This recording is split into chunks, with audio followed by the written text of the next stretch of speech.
Et on commence ce journal des médias avec l'inquiétude des éditeurs de presse français face aux problèmes d'approvisionnement de papier et donc de hausse de prix. Le Premier ministre va bientôt être saisi sur ce sujet par l'Alliance de la presse d'information générale qui regroupe 289 titres. C'est un article du Monde qui le révèle ce matin. La presse est confrontée à des problèmes d'approvisionnement de papier qui entraînent des fortes hausses du prix de ce papier, forcément problématique pour les journaux et magazines. On parle de hausse de prix de 10 à 15% depuis le début de l'année selon Le Monde.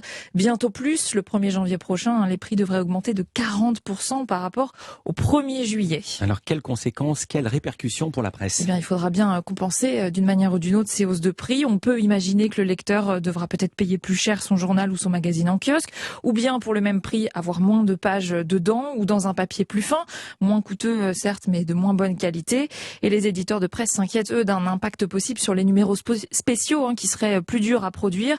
Et c'est cette dépendance vis-à-vis de l'industrie du papier qu'ils veulent justement dénoncer. Et alors pour quelles raisons manque-t-on de papier ? C'est l'une des conséquences du Covid. Encore lui, relancer la fabrication du papier n'est pas une mince affaire. Le Monde raconte que les usines de papier ont continué de tourner, mais au ralenti, moins d'arbres ont été abattus et donc la production de pâtes à papier a chuté. C'est ce qui sert à fabriquer le papier et le carton. Il y a aussi les problèmes de transport, le manque de chauffeurs routiers notamment, avec des conséquences également dans le secteur de l'édition de livres, mais elles sont là moins problématiques que pour la presse. En pleine COP26, Reporters sans frontières et 60 journalistes spécialistes de l'environnement alertent sur le droit à l'information. Informer sur les questions environnementales est aujourd'hui dangereux parfois, problématique bien souvent, avec des menaces de mort envers les journalistes, des procédures judiciaires abusives, des entraves à la liberté d'informer. On vous en parle régulièrement dans l'émission. Il y a quelques mois encore, on avait reçu Morgane Large, cette spécialiste de l'industrie agroalimentaire qui a subi des intimidations suite à ses enquêtes en Bretagne. Et les exemples sont multiples. Ils ne concernent pas seulement la France, loin de là. C'est un constat que partagent des journalistes de nationalités diverses, de sensibilités, de médias, de profils différents.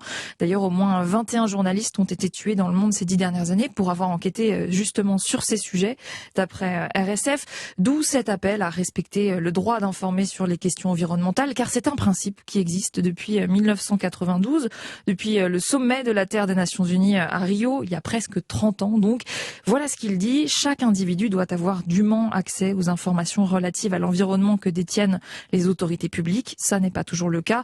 Cette soixantaine de signataires veut donc interpeller les États présents à Glasgow pour la COP26, leur rappeler l'importance des enquêtes journalistiques dans la défense de l'environnement et la lutte contre le réchauffement climatique. Plus joyeux, le Focus Programme du jour. France 2 propose ce soir un nouveau numéro de l'émission Nos Terres Inconnues. Oui, c'est l'émission dérivée de Rendez-vous en Terre Inconnue, mais en France. Le présentateur Raphaël de Casabianca emmène cette fois le chanteur Amir dans le Jura. Paysage montagneux absolument magnifique, enneigé, loin de la vie citadine et à 1000 à l'heure d'Amir. Depuis The Voice, il faut dire qu'il a enchaîné depuis 7 ans les albums, les tournées. Il avait même participé à l'Eurovision. Là, il s'accorde une pause pour aller à la rencontre d'habitants du Haut-Jura qui vivent au plus près de la nature, dans des grands espaces calmes, parfois totalement déconnectés. Amir ne savait pas où il allait, ni ce qu'il allait faire, mais il a accepté de tenter de lâcher prise. C'est ce qu'il a confié en conférence de presse. Je sais qu'on en apprend un tas de choses sur soi-même, sur ce qui nous entoure, sur les relations avec autrui. Donc ça a été difficile peut-être au départ, moi qui ai l'habitude de contrôler absolument tout ce qui se passe autour de moi et qui est en rapport avec moi. Là, je me suis abandonné. Après quelques temps d'adaptation, c'est devenu presque agréable, justement, de décrocher, de ne pas trop se soucier, de laisser les gens nous dire où on va, ce que l'on va faire, et simplement rester à l'écoute et s'émerveiller de chaque instant. Et Amir va faire de l'équitation, les yeux fermés, de la balade en chien de traîneau, se baigner dans une eau glacée aussi. Super. Mais c'est pas tant le froid qui l'a dérangé, vous verrez, c'est plutôt de devoir éteindre son portable pendant quelques jours. Non, le froid, c'était...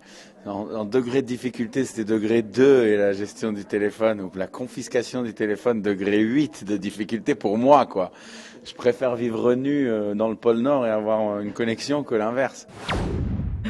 D'ailleurs, le chanteur préférait faire cette émission en France qui dure que quelques jours plutôt que la version à l'étranger qui impose de partir loin de sa famille sans aucun contact pendant 3 semaines. Nos Terres Inconnues, c'est donc ce soir dans les magnifiques paysages d'hiver du Jura à 21h05 sur France 2. Et puis on termine avec Apple qui fait perdre des milliards de dollars aux réseaux sociaux. Près de 10 milliards d'après le Financial Times, conséquence de sa nouvelle politique de confidentialité, car depuis avril dernier, les paramètres des iPhones et des iPads sont modifiés si vous avez fait la mise à jour. Apple demande désormais aux utilisateurs le droit d'activer le suivi publicitaire dans les applications. Résultat, 80% des utilisateurs refusent. Fini donc la publicité ciblée sur les réseaux sociaux comme Facebook, YouTube, Snapchat et Twitter sur le système iOS. Des pertes monumentales, notamment pour Facebook. Merci beaucoup, Louise Bernard. Toutes ces infos à retrouver dans la newsletter média. Inscription gratuite sur europe1.fr. À demain pour un nouveau journal des médias. À demain.